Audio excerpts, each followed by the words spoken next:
In other stories, recent data from the International Development Research Center based in Canada has revealed that women constitute 28% of researchers across all fields in Africa, with an even smaller percentage entering STEM-related fields. The report also highlighted a significant shortage of women advancing to leadership roles in STEM. The center has been highlighting the challenges women face in the bid to take up roles in STEM.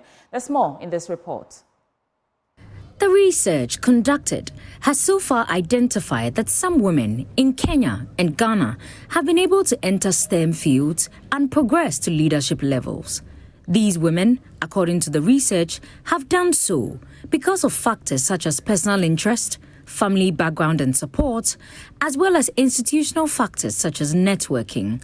Speaking at the workshop, Senior Research Fellow for Environment and Sanitation Studies at the University of Ghana, Dr. Adelina Mensah, indicated that the goal of the project is to collect information to guide policy and interventions towards ensuring women's career development. Our project is named SISTERS, which is an acronym for what we are focusing on in terms of transforming institutions to advance women leaders, especially in STEM careers.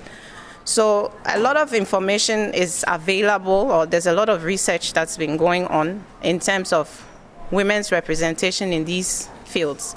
But our specific focus is how do women actually progress in these fields to enter into leadership or managerial positions, because you may have female representation within an institution, but then they may rather, the numbers may be low, but then the positions that they occupy will be at lower levels than higher levels. So that's the main idea behind this particular project.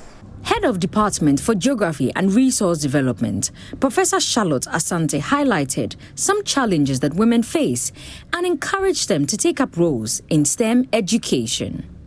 So, for instance, gender stereotypes and biases, and the whole issue of balancing, the work-life balance, how to navigate between motherhood, women's role as mothers, their roles as wives, and then balancing that with their profession is one key challenge that came up. Another key challenge is the resources, the very limited resources, particularly in particularly in academia.